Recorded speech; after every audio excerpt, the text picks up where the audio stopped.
And the reason they felt they needed to do that, Jesse, is because if they told their audience the truth, that when gas is the most expensive it's been, flights are super expensive, that 5,000 kids decided to spend a weekend in summer traveling across the country to go hear from conservative speakers, maybe the audience of The View would think twice about all of their ideas. That's why they felt so compelled to try to smear our wonderful summit this last weekend. Yeah, they have nothing else to Whoopi Goldberg just combusted on live television. And no, it wasn't climate change. It was Charlie Kirk tossing logic grenades from miles away like he wandered into a political debate wearing common sense as body armor. One moment she was sermonizing, the next she looked like someone had handed her a Turning Point USA pamphlet dipped in holy water. What exactly did Charlie say that fried the circuit board at The View? Brace yourself. This meltdown is spicier than a Real Housewives reunion hosted by Ben Shapiro in stilettos. Kirk's the founder and CEO of Turning Point USA and the author of the new book, The College Scam. So, Charlie, do you accept The View's apology?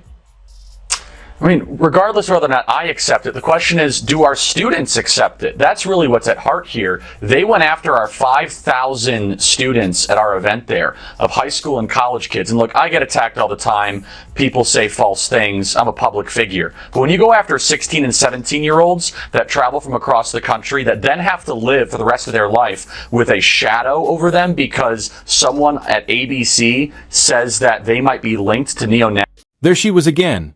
Whoopi Goldberg, queen of midday conviction and recycled outrage, perched atop her throne at The View like a matriarch of manufactured consensus. 4 years, she's coasted through segments with a cocktail of half-facts, one-liners, and a studio audience trained to applaud moral certainty on cue. It's a kingdom built on applause breaks and vibes. But even the most sacred temples eventually echo. Welcome back. You know, in Monday's conversation about Turning Point USA, I put the young people at the conference in the same category as the protesters outside. And I don't like it when people make assumptions about me, and it's not any better when I make assumptions about other people, which I did. So, my bad. I'm sorry. Okay. So, the state... Then came the day Charlie Kirk decided enough was enough. Now, he's not exactly the first name that comes to mind when you think executioner of daytime royalty, but that's what made it perfect. He didn't step on stage, didn't face off across a coffee table. He launched a digital missile from his podcast chair, took a sip of coffee, and let the internet do the rest. No gloves. Just facts. What did it take for us to get to the point of an apology? We had to threaten a lawsuit, Jesse. And by the way, we're still entertaining it. We're talking to some of the best lawyers out there that are experts in this. And as you know, these things can be very complicated. There's a lot of facts and circumstances around it. But we're not going to let this go because you should not be able to smear 5,000 high school and college kids and then just be able to walk away. The target, a smug pre-packaged monologue delivered with the usual seasoning of head nods and forced chuckles. But Charlie caught something, a fracture in the script, a logical glitch begging to be exposed. And with all the finesse of an internet assassin who does his homework, he struck. No yelling, no stunts, just cold, calculated truth. Disgusting, gross elitism and her complete out-of-touch nature with respect to the rest of the world. Sunny Hostin goes on The View and decides now would be a great time to dump all over the so-called uneducated. What we did not have is white women who voted about 52%, right, for Donald Trump. Uneducated white women, is my understanding. Just because you didn't go to college doesn't mean you're stupid, and it doesn't mean that you don't have wisdom. You can go to college and get a bunch of irrelevant facts about how men can allegedly give birth or whatever they teach. But I said this to our team. I said working people, the muscular class, including working women, they are so in favor of Trump, and they don't want to be called stupid or uneducated. First came the dissection. Charlie laid out the facts like a surgeon prepping for a live-streamed operation. With precision, he dismantled Whoopi's argument. Not with rage, but with receipts. It wasn't just a contradiction he exposed. It was an IKEA shelving unit of inconsistencies, complete with visual aids and smug satisfaction. By the time the clip went viral, Whoopi's talking point had been flattened under the weight of data and digital memes. We begin with a shocking apology just a short time ago from the ladies of The View to Turning Point USA. A war of words broke out after the conservative group was rallying the next generation of voters at its youth summit in Tampa, Florida this weekend. And the liberal panel just couldn't help themselves. The group sent a scathing cease and desist letter after hosts on The View suggested that Turning Point had embraced neo-Nazis who showed up outside the event. And that's when the questions began. Real ones. Did she just make that up? Why did that get applause? The studio, once a fortress of untouchable opinions, started to feel drafty. Whoopi hadn't been debated. She'd been surgically unwrapped by someone who never even entered the building.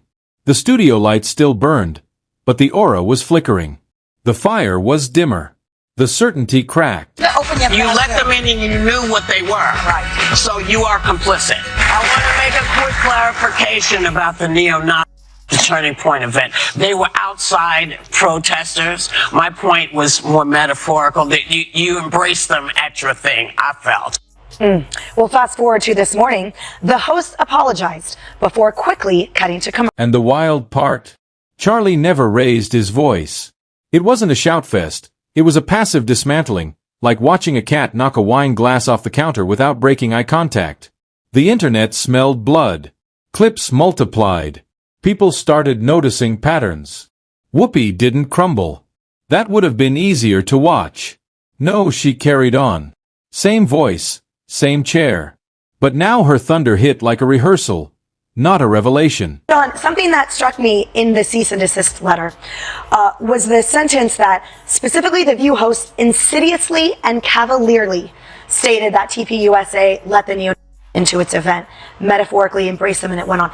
Insidiously and cavalierly. And I felt that perfectly summed up exactly what those women were saying, which is something so deeply toxic and also so lightly thrown out there. And so false. I mean, these were protesters outside of the event, right? They couldn't get in. These were not neo-Nazis inside of Turning Point USA. They were protesting outside on public grounds, and Turning Point tried to remove. That's the tragedy of being dethroned. You don't hear the booing. You hear nothing. The silence after the monologue. The applause that doesn't quite land. Even the producers seemed to adjust. Topics got safer, the laughter more canned. Like someone whispered, let's avoid another viral autopsy. Charlie didn't storm the gates.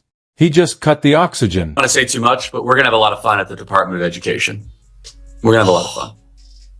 Can I tell you something? Like, I've had quite a few people contact me about that particular post. Like, I'm sure I have 1/100th of what you're getting, but people are contacting me about cabinet posts. I'm like, I got look, nothing. I mean, I'm actually, after this conversation, heading to Mar-a-Lago for a week, and we have a lot to sift through, and if I could be helpful, I have asked. I want to be actively involved in all things education, as you can imagine. So the machine did what media machines do when cornered. They blinked and kept rolling. But the internet has memory like an elephant on Adderall. Weeks passed, but the clip stayed viral. It became a digital Rosetta Stone, the moment the illusion cracked. Charlie didn't have to gloat. He just moved on casually, like someone who tipped over a statue and didn't look back. If a liberal came to speak at University of Kentucky, they'd give an open mic like I just did to a conservative and had a discussion like this. I certainly hope they would. No, they wouldn't. Because speech is not a left-wing value. That is why they have to deploy shock troops called Antifa to go after everywhere I go. When I go to University of California, Davis next week, there has to be 120 police officers because of the threats, the violent threats of liberals that want me dead, that want to disrupt our event. Let's be honest. Daytime TV has operated for years like a sacred oracle with a glitter budget. Audiences conditioned to clap at anything. Hosts treated like high priests of hot takes. But Charlie, he brought a pie chart to a shouting match, and won. It wasn't a rant. It was a math lesson.